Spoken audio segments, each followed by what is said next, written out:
से आप लोग उम्मीद करती हूँ आप लोग खैरियत से होंगे। आज हमने स्टार्ट करनी है 3.4। 3.4 करने से पहले हमने 5 कुछ थ्योरम्स पढ़े थे प्रोपोर्शंस के, ठीक है। तो वो यहाँ पे इन क्वेश्चंस में अप्लाई होंगे। तो क्वेश्चन नंबर 1 जो है हमारा है प्रूव दैट है A/B एंड प्रोपोर्शन C/D, ठीक है। हमने क्वेश्चन को सोल्व करने के बाद हमने इस तरह इसका आंसर लेके आना है, ठीक है, इस फॉर्म में 4A + 5D 4A - 5A = 4C + 5D 4C - 5D। अब हमने कॉम्पोनेंडो और डिविडेंडो थ्योरम पढ़ा था, ठीक है। तो हमने कॉम्पोनेंडो में पढ़ा था कि हमने प्लस कर दिया है, ठीक है, और उसके बाद हम क्या करते होते हैं डिविडेंड में हमें माइनस कर देते हैं। अब हम क्या करेंगे, ये जो हमें ऊपर फॉर्म दी गई है 4A + 5B, ये ऊपर ले जाके हम पहले इसको प्लस करेंगे, देन नीचे आके हम इसको माइनस कर देंगे। क्लियर हो गया स्टूडेंट। इसी तरह सेम ये रूल यहाँ पे अप्लाई करेंगे 4C 5D। ये सारी इक्वेशन ऊपर जाके नोमिनेटर में प्लस होगी, डिनोमिनेटर में ये माइनस हो जाएगी। अब प्लस तो हम वैसे ही एज इट लगा देंगे क्योंकि प्लस जो है हमारे साइन चेंज नहीं करेगा, लेकिन माइनस जो है डेफिनेटली हमारे साइन चेंज कर देगा। तो हम क्या करेंगे, माइनस माइनस, ठीक है, प्लस आ जाएगा, और ये माइनस जो ऊपर जो है वो प्लस माइनस कैंसिल हो गया, नीचे जो है प्लस माइनस कैंसिल हो गया। इसी तरह यही चीज़ ऊपर भी है और नीचे कैंसिल हो गया। अब 8A 10B = 10C 10D। अब आपने क्या करना है, हमें चाहिए सिर्फ और सिर्फ इस फॉर्म में आंसर AB रेशो, ठीक है, और उसके बाद प्रोपोर्शन CD, ठीक है। अब हम क्या करेंगे, 8A या 10B है = 8C या 10D है। अब हमें मल्टीप्लाई करेंगे क्योंकि हमने लेना है AB इधर और इधर CD लेना है, हमें 8 और 10 नहीं चाहिए, ठीक है। तो हम क्या करेंगे, 10/8 के साथ दोनों तरफ मल्टीप्लाई कर देंगे तो ये कैंसिल हो जाएंगे, तो इधर AB रह गया, इधर से इधर कैंसिल हो जाएंगे, CD रह गया। अब आपको पता है ये हमारे फ्रैक्शन में आंसर आ रहा है, तो हम इसको रेशो में इस तरह लिखेंगे A/B = C/D। Hence prove that A/B = C/D, ठीक है। क्वेश्चन नंबर 1 हो गया, part number 1 complete.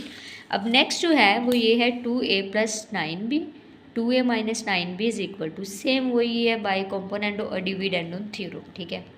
Okay, theorem apply करने के बाद ऊपर हम नोमिनेटर में दोनों तरफ प्लस लगा देंगे। इन वैल्यूज़ जो ऊपर डिनोमिनेटर में दी गई थी, ठीक है, प्लस प्लस लगा देंगे, देन नीचे माइनस लगा देंगे नोमिनेटर में, ठीक है। ओके, नोमिनेटर में प्लस लगाएंगे, डिनोमिनेटर में माइनस लगाएंगे। तो हम 2A + 9B प्लस, ठीक है, माइनस प्लस कैंसिल हो गए, और उसके बाद ये माइनस माइनस के साथ कैंसिल हो गया क्योंकि अंदर इस माइनस ने जाके चेंजिंग कर ली। तो अब सेम यही रूल इधर अप्लाई होगा। अब 4A/18B = CD। अब वही चीज़ है कि हमें सिर्फ AB में ही चाहिए आंसर, तो हम क्या करेंगे, non multiply by both side, ठीक है, बाय 18/4, ठीक है। तो 18/4 के साथ इसको कैंसिल कर देंगे, तो इधर AB रह गया, इधर CD रह गया। तो अब हमारे पास क्या है, A/B = C/D। ये फ्रैक्शन में था, हमने रेशो में लिख लिया, तो हमारा प्रूव हो गया। नेक्स्ट है AC² + BD², ठीक है, इस तरह करके दिया गया है। तो वही रूल हमने दो अप्लाई करने हैं, क्योंकि एक दफ़ा इसको प्लस में लिखेंगे, एक दफ़ा माइनस में, देन प्लस में ऊपर, नीचे माइनस में। माइनस में लिखने के बाद जो वैल्यूज़ कैंसिल हो रही हैं मैंने उनको कैंसिल कर दिया नोमिनेटर में, डिनोमिनेटर में जिस तरह इसने माइनस ने चेंजिंग की है, ठीक है, ये आप लोगों के सामने है। नेक्स्ट 2AC² रह गया, 2ABD जो हमारे पास रिमेनिंग रह गई उनको हमने प्लस कर लिया, 2C³ रह गया, D³। अब हमें क्या चाहिए, ऊपर सिर्फ A चाहिए, नीचे B चाहिए, C और D चाहिए, लेकिन यहाँ तो क्यूब में दे रहा, तो हम क्या करेंगे, multiply by both side by D² and C², ठीक है। अब हमने क्या किसके साथ मल्टीप्लाई करना है, स्क्वेयर्स के साथ करना है, ताकि स्क्वेयर्स वाले कैंसिल हो जाए, सिर्फ हमें सिंपल A और B CD रह जाए, ठीक है। तो इस तरह ये हमारा प्रूव हो गया A/B = C/D। ओके, अच्छा, ये फ्रैक्शन में लिखने के बाद आपने रेशो में इसको लिख देना है क्योंकि हमें रेशो में ही आंसर देना है, ठीक है। ओके, नेक्स्ट जो है हमारा A² CA + B² D है, पार्ट नंबर 4, ठीक है। वही है कि by componendo and dividendo theorem, ठीक है। ओके, तो उसके बाद हमने क्या करना है, A² C + B², ठीक है, प्लस लगा देना है, ऊपर भी दोनों तरफ प्लस लगा देना है, नीचे माइनस लगा देना है। माइनस लगाने के बाद आपने क्या करना है, ठीक है, जो कैंसिल्स हो रही हैं वैल्यू उनको कैंसिल कर दीजिए, देन जो प्लस हो रही हैं उनको प्लस कर दिया। 2A² C 2B² D = 2AC² by BD²। Okay, अब मल्टीप्लाई करते हैं क्योंकि हमें चाहिए, ये हमारे पास CD एक्स्ट्रा है, ठीक है। दोनों यहाँ पे हम क्या करेंगे, BD और AC के साथ करेंगे क्योंकि इधर से BD कैंसिल हो जाएगा, उधर से AC कैंसिल हो जाएगा, ठीक है, AB। अब हम क्या करेंगे, BD को इसके साथ कैंसिल कर दिया तो हमारे पास AB रह गया अकेला, इधर से इस तरह ही कैंसिल कर दिया तो CD रह गया। तो हमारा ये प्रूव हो गया कि A/B = C/D के। अब हमारे पास ये जो है ना रेशो में दी गई है, लेकिन इसको फ्रैक्शन की फॉर्म में पहले कन्वर्ट करना है। पार्ट नंबर 5 है, पी है क्यू है, ठीक है। तो इसको रेशो में इस तरह आपने कन्वर्ट कर लेना है, फिर आपने रूल को थ्योरम को अप्लाई कर लेना है। थ्योरम को अप्लाई करने के बाद हमारे पास पहले ये नोमिनेटर दोनों प्लस में लिख देंगे, देन डिनोमिनेटर माइनस में लिख देंगे। अंदर जो वैल्यू माइनस मतलब साइन चेंज कर देंगे तो वो क्या है, माइनस और प्लस आपस में कैंसिल हो जाएंगे। देन क्या कर हमारे पास रह गया 2p 2qp 2pc bye cube D, ठीक है। अब P A Q B is equal to P C Q D multiply by Q P on both side, ठीक है, क्योंकि हमें क्या चाहिए ए बी और सी डी। तो ये पी क्यू हमारे पास एक्स्ट्रा वैल्यू है, तो अब हम इनको कैंसिल कर देंगे। तो रह गया हमारे पास A B is equal to C D, A ratio B is equal to C ratio D, ठीक है। तो अब हमारे पास ये प्रूव हो गया है। अब जो पार्ट नंबर है 6 है, ए प्लस बी प्लस सी, ठीक है, ये थोड़ी मतलब लेंथी वैल्यू है, तो इसमें परेशान नहीं होना, ठीक है। तो लेंथी वैल्यू में भी सेम वही थ्योरम अप्लाई करेंगे कि हम क्या करेंगे जी, पहले इनको क्या कर देंगे हम, इनको पहले प्लस ऊपर कर देंगे फिर माइनस कर देंगे। अच्छा, यहाँ पे मैं लिखना भूल गई हूँ, बाय कॉम्पोनेंडो और डिविडेंडो थ्योरम, ठीक है, तो आपने काइंडली लिख लेना है। तो ओके, ये भी मैंने टेंशन ख़त्म कर दिया, लिख दिया, ठीक है, by componendo and dividend theorem, ठीक है। पहले प्लस कर दिया है, ठीक है, प्लस करने के बाद क्या कर दिया है मैंने नीचे डिनोमिनेटर में मैंने माइनस कर दिया, ठीक है। नोमिनेटर में आप याद रखिएगा प्लस करना है।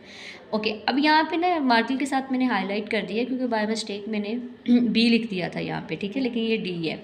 ओके, तो 2 है, ठीक है, जो कैंसिल हो रहे हैं सिंपल सी चीज़ है, उनको कैंसिल कर दीजिए और जो बाकी रिमेनिंग बच गए हैं वो प्लस हो रहे हैं, 2a plus 2b 2c plus 2d, ठीक है, इनको। और उसके बाद 2 इसमें से कॉमन ले लीजिए, a प्लस b है, c d है, और a माइनस b है और c d है, ठीक है। अब हमारे पास इस तरह फॉर्म में आ गया। अब स्टूडेंट्स आप देख सकते हैं a प्लस बी है, c प्लस डी है या माइनस सी डी है, ठीक है। तो अब ये तो अच्छा खासा डिफरेंस आ रहा है। तो अब हम क्या करेंगे, हमने थ्योरम पढ़ा था, हम b की जगह हम c को ले आते हैं, c की जगह b को। तो वो कौन सा हमारा थ्योरम था, बाय अल्टरनेटिव थ्योरम, ठीक है, अल्टरनेटिव थ्योरम। अब हम a प्लस बी है, a माइनस बी है, c प्लस डी है, c माइनस डी है। तो हमने क्या अप्लाई करना है, ठीक है। अब हम इसको प्रॉपर अप्लाई कर सकते हैं क्योंकि a plus B a minus D, c plus C and C minus D. Again applying componendo a dividend theorem, ठीक है। थ्योरम अप्लाई करने के बाद जो चीज़ प्लस हो रही है उसको प्लस कर दीजिए, जो कैंसिल हो रही है उसको कैंसिल कर दीजिए। ये 2a या 2c by 2d a is equal to b। अब इसमें कुछ हमें किसी के साथ मल्टीप्लाई करने की ज़रूरत नहीं है, ऑलरेडी हमारे पास आंसर आ गया। तो अभी हमारे पास प्रूव हो गया है पार्ट नंबर 6 भी, ठीक है। अब पार्ट नंबर 7 जो है हमारे, वो भी कुछ इस तरह लेंथी दिया गया है। अब उसमें भी पहले कॉम्पोनेंडो और डिविडेंड थ्योरम अप्लाई करने के बाद आप देख सकते हैं ये 3b है, ये भी 3b है, ठीक है। तो अब यहाँ पे मैंने मार्किंग के साथ इसलिए हाईलाइट किया है, तो यहाँ पे बाय मिस्टेक प्लस प्लस का साइन लग गया था, लेकिन आप लोगों ने माइनस ही लगाना है, ठीक है। दूसरा क्वेश्चन में देख लीजिएगा ध्यान से। अब ये मैंने जो चीज़ कैंसिल हो रही है मैंने कैंसिल कर दी है, देन मैंने क्या किया है, ठीक है, अब आपको समझ आएगी। ये 2c है प्लस 3d है, ठीक है, यहाँ तक मैंने मेंशन कर दिया है। और उसके बाद जो चीज़ यहाँ पे प्लस हो रही है, प्लस माइनस का साइन है तो माइनस लगा देना है, ठीक है। कैंसिल हो रही है, कैंसिल करने के बाद हमारे पास ये आ गई। अब हम फिर वही थ्योरम अप्लाई करेंगे, अल्टरनेटिव थ्योरम, ठीक है। अब 4a प्लस 6b है, 4a माइनस 6b। अब आप लोग देख सकते हैं ये अच्छी खासी चेंजिंग है इसमें, ठीक है। तो हम इसकी जगह इसको ले आएंगे, b की जगह c को, c की जगह b को ले जाएंगे, ठीक है। तो again applying componendo dividend theorem, ठीक है, डिविडेंड थ्योरम। और उसके बाद हम क्या करेंगे, ठीक है, प्लस और माइनस में लिख लेंगे। देन जब इसको लिख लेंगे, कुछ टर्म हमारी प्लस हो रही हैं, कुछ हमारी माइनस हो रही हैं, तो जो प्लस हो रही हैं उनको लिख लेंगे, जो माइनस हो रही हैं उसको लिख लेंगे, क्योंकि अब हमें वही सेम सिचुएशन ए बी और सी डी चाहिए, बाकी हमारे लिए एक्स्ट्रा है, तो उसी के साथ आपने उठाकर उनको मल्टीप्लाई कर देना है, तो वो कैंसिल हो जाएंगे। A B is equal to C D है, तो सो प्रूव दैट, ठीक है, A ratio B is equal to C D. अब ये है हमारे पास आ गया A square plus B square, ठीक है। इस तरह by componendo and dividend theorem apply करने के बाद हमारे पास कुछ इस तरह से आ गया A square B square plus A square, ठीक है। कैंसिल हो गए, कैंसिल होने के बाद हमारे पास जो वैल्यूज़ थी हमने उनको प्लस कर दिया, प्लस करने के बाद ये 2 आपस में कैंसिल हो गए। अब 2 कैंसिल होने के बाद A square plus B square is equal to A C B D, ठीक है। हम क्या करेंगे, बी वाई ए को हम मल्टीप्लाई कर देंगे, मल्टीप्लाई करने के बाद A B is equal to C D रह गया, ठीक है। अब हमारे पास इसको रेशो में आंसर, क्योंकि जिस चीज़ में हमें रिक्वायर्ड है हम उसी में, ठीक है, आंसर्स देंगे। तो हैंस प्रूव दैट, ठीक है, A ratio B is equal to C ratio D, ठीक है। तो अब हमारा हो गया है क्वेश्चन नंबर 1 कंप्लीट। इंशाल्लाह नेक्स्ट वीडियो में हम स्टार्ट करेंगे क्वेश्चन नंबर 2, ठीक है। तो इसमें जो यूजिंग है theorem of a componendo a dividend theorem, ठीक है। तो अब देखेंगे ये क्वेश्चन कैसे होगा। तो इंशाल्लाह नेक्स्ट वीडियो में आपको प्रॉपर क्वेश्चन नंबर 2 ठीक है, बताया जाएगा कैसे करना है। तो वीडियो अच्छी लगी तो उसको लाइक कीजिएगा। थैंक यू जी, अल्लाह हाफ़िज़।